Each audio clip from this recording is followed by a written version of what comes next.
people, real stories, real recovery advice.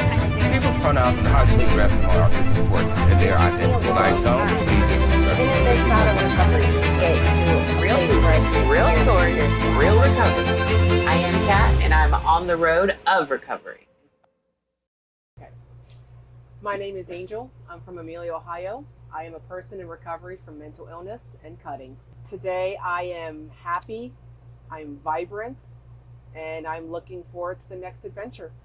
Angel, tell me a little bit about your childhood. Well, I was pretty much born into substance abuse and chaos. My mother and father both were drug addicts. My father was also an alcoholic. There's a lot of physical abuse from my father against my mother, against myself, my brother. Pretty much by the age of 2, my grandmother, who was my mother's maternal mother, she took us in, my brother and I, and it was only supposed to be a temporary arrangement, and eventually she wound up just adopting us. My mother eventually left my father, and she went into an even more abusive, even more drug abusive relationship. And my father just basically went off the rails between the drugs and the alcohol. By the time I was 8, my mother was killed. The second relationship finally just kind of did her in. And so my father, shortly after my mother died, just walked out on us completely. He was in and out of our lives to begin with, my brother and I. But the frequency of his use between the alcohol and the drugs, my grandparents were more and more cutting his visitation rights. So by the time my mother had passed away, we were seeing less and less of our father, and he pretty much walked out on us from there. So at this point, by 8 years old, I've been in therapy since I was 4. I've been on medication since I was 4. Now we're also in grief therapy, and so it was a rough childhood dealing with all of that. And so just going through elementary school, going through middle school, high school, I had constant issues with my mental illnesses. This was back in the early 90s, so there was not a lot of really good therapy dealing with it. They were more concerned about the medications, and I became a guinea pig. I was one of the first. I was 10 years old going on Ritalin and trying Ritalin, and I was trying all these other different drugs while trying to go through school and all of that. I had several bouts in the hospital in Claremont Mercy with the psych ward. I started when I was 10 years old going in for suicide attempts, and it was my 4th time in when I was 12 that I learned what cutting was and how to start cutting. So I was 12 years old, and that was my way of coping. That was my way of emotionally dealing with everything that was going on. By the time I had hit 16, my grandfather died. My brother, who was also extremely mentally ill, was starting to get out of control. He was starting to get very verbally abusive, but my grandfather was at least there to control him. Once my grandfather passed, it started getting physical. So my brother would start beating up me. He'd start beating up my grandmother. It was just absolute chaos.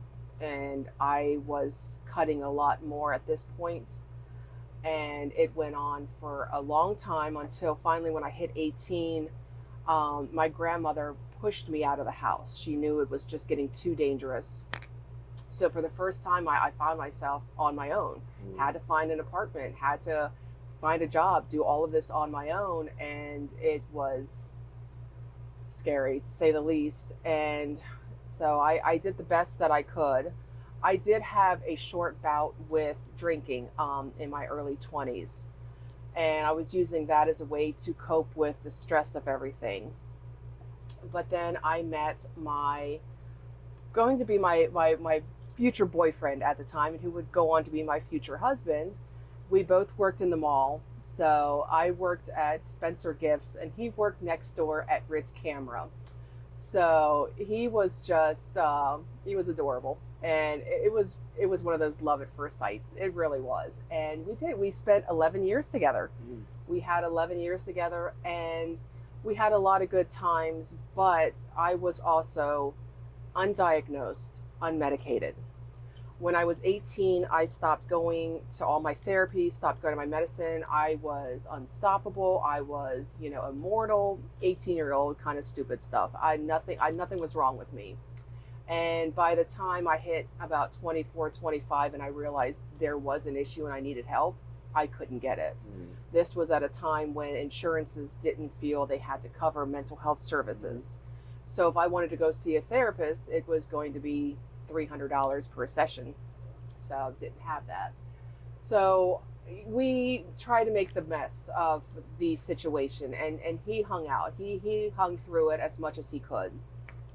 But the climax of my struggle hit when I was 28. My grandmother died. And I actually had a complete mental breakdown, because that was my mother. She was the one who raised me. So when she died, I lost it. And I started getting a whole new plethora of mental illnesses I'd never had before.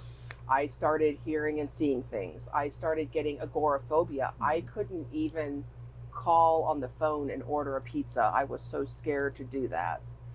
And it finally became too much for him. And so he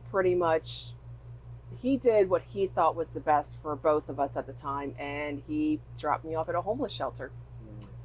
And it was just the absolute end of my universe. I lost my home, I lost my husband, I lost my job.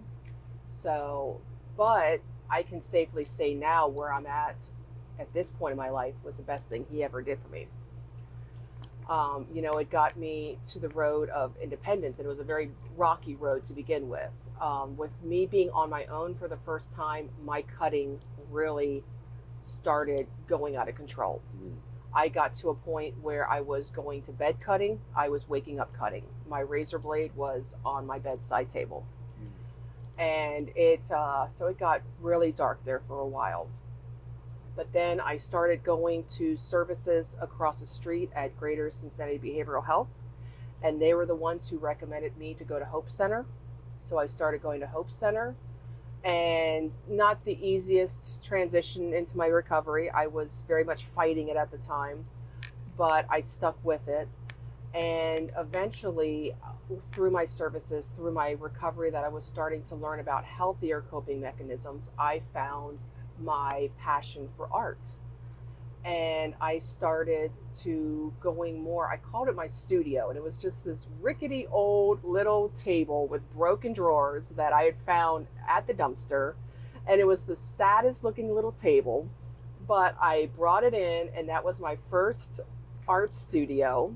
And I had all of my art supplies set up, and it took some time, but I eventually learned how to trade my razor blade in for a paintbrush.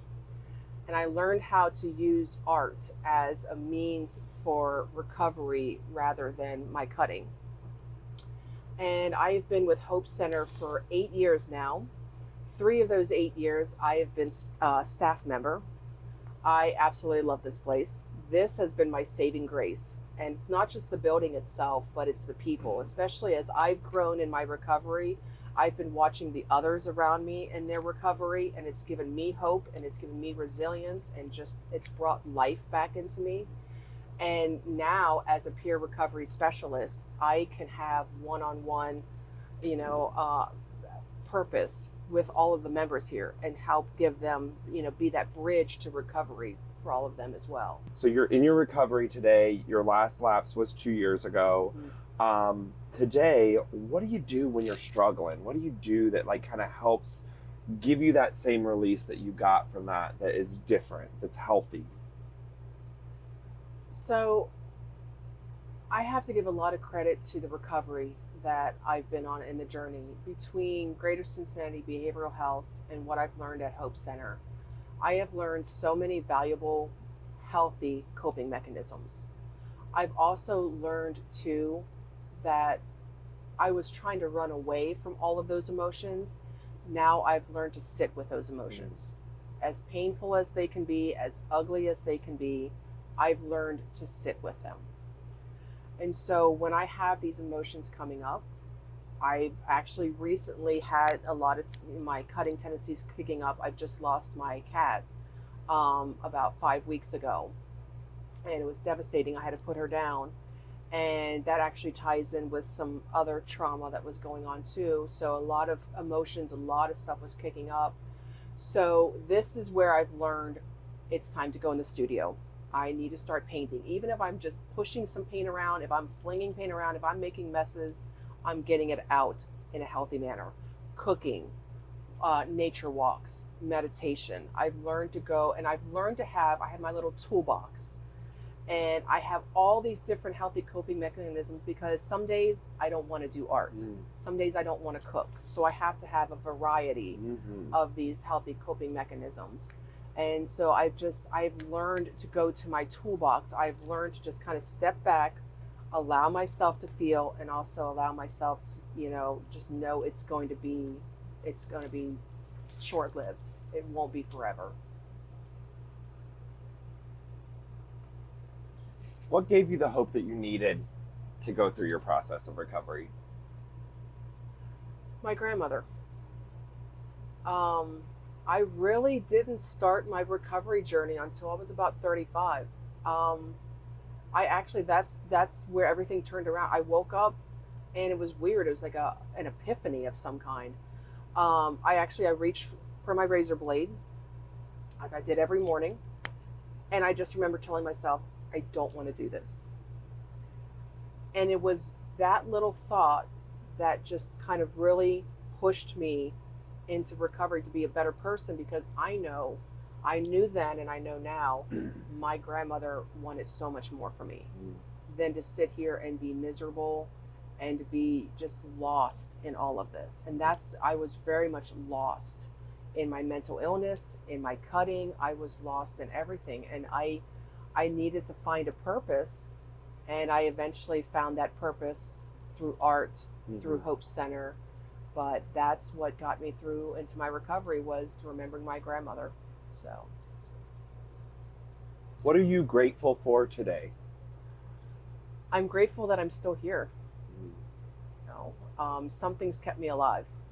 Something definitely has kept me alive. I've been through so much, especially in the past couple years. I've dealt with things that I never thought I was going to deal with, and I'm just very grateful that I'm here, and I'm grateful that I'm healthy mentally, emotionally, and physically, and I'm grateful that I have learned how to be part of this recovery journey and grow from it. So what hopes do you have for your future?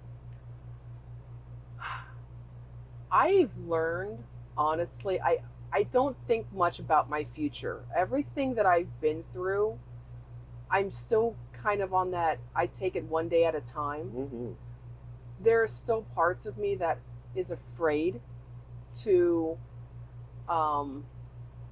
plan for the future. And so I take it one day at a time.